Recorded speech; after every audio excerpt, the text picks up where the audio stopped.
Bak ne diyeceğim. Hakan, ilişki uzmanları evde sürekli beraber olan çiftlere önerilerde bulunmuşlar. Gördün mü? Öyle mi? Ne işe yarıyormuş? Ya hani böyle ara sıra kriz yaşıyoruz ya, dip dibeyiz ya, onun için yazmışlar. Ne yapacakmışız? Okuyorum bak. Madde 1. Eleştirmek yerine takdir etmelisiniz. 500. kez bile olsa eşiniz kahve yaptığında teşekkür etmelisiniz. Durmadan teşekkür ederim canım mı diyeceğiz? Ne var ki? Yoruluyor musun söylerken? Yo, niye yorulayım? Ben teşekkür ediyorum zaten. Ben de diyorum. Yemek yapıyorum, teşekkür ediyorsun, sonra da bir sürü söyleniyorsun. Ay yani hiçbir şey söylemeyecek miyiz? Bak neydi madde? Eleştirmek yerine takdir edin. Ben de takdiri bekliyorum. Ay iyi, tamam. Okuyorum. Kriz anında öfkelenmek yerine iyi bir dinleyici olmalısınız. Sinirliyken konuşmak çok tehlikeli olabilir. İşte ben de onu yapıyorum. Tartışırken konuşmuyorum. Sen daha çok sinirleniyorsun. Çünkü sen hiç umursamıyorsun. Tartışırken konuşmayın diyor. Hayır, öyle demiyor. Bak diyor ki, tartışmaya başlamadan merakla onun açıklamalarını dinlemelisiniz. Evet, ben de merakla bekliyorum ne zaman bitecek diye. Peki tamam. Madde 3. Tartışmanız için zaman belirleyin. Çatışma planı yapın. Önemsiz bir konuda tartışırken ara verin ve başka bir zamana erteleyin. Ay yok artık. Ne kadar saçma. Tartışacağız, şimdi ara veriyoruz. 2 saat sonra hadi tartışalım mı diyeceğiz. Değil mi yani? Bütün heyecanı kaçar.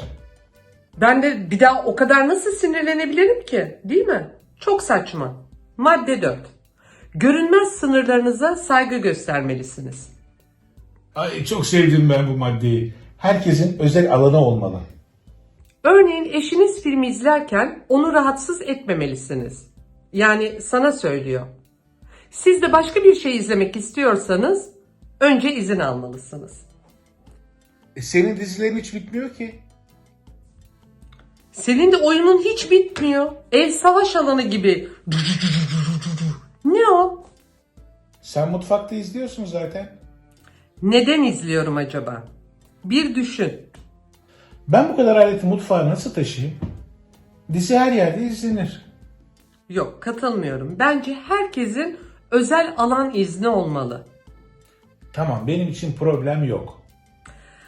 Evet, madde 5.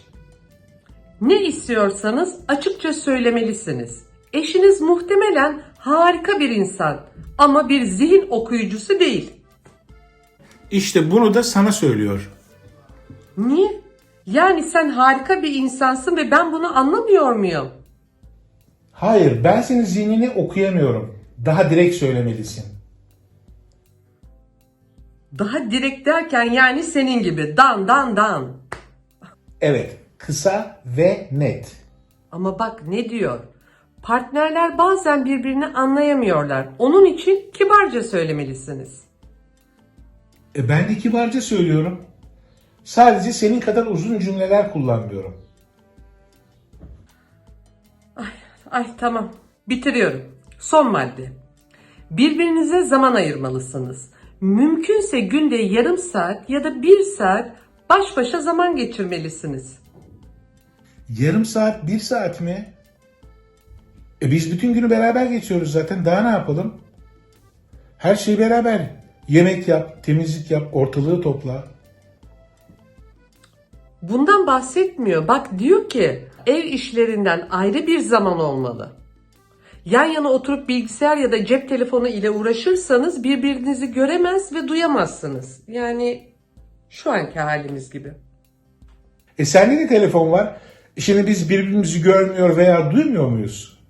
Gayet güzel konuşuyoruz. Değil mi yani? Şu anda ne kadar güzel bir zaman geçiriyoruz. Çok keyifli. Ya ben burada oturuyordum. Sen geldin başlattın. İlişki uzmanları bence bunu çiftler tartışsın diye yazmış. Ha, bunu okumasaydım hiç tartışmıyorduk. Tartışmayan çift var mı ya? Hem de bu zamanda. Bak uzun bir süre daha evliyiz. Bence tartışmayalım. Bence de. Hadi bir kahve yap da içelim. Böyle işte. Direkt söylersen anlıyorum.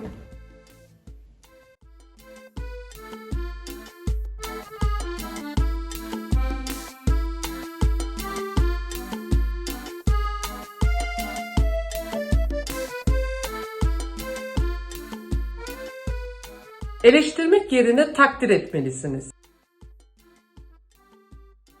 Onun açıklamalarını dinlemelisiniz. Herkesin özel alanı olmalı. Görünmez sınırlarınıza saygı göstermelisiniz. Birbirinize zaman ayırmalısınız. İyi bir dinleyici olmalısınız. Ne istiyorsanız açıkça söylemelisiniz.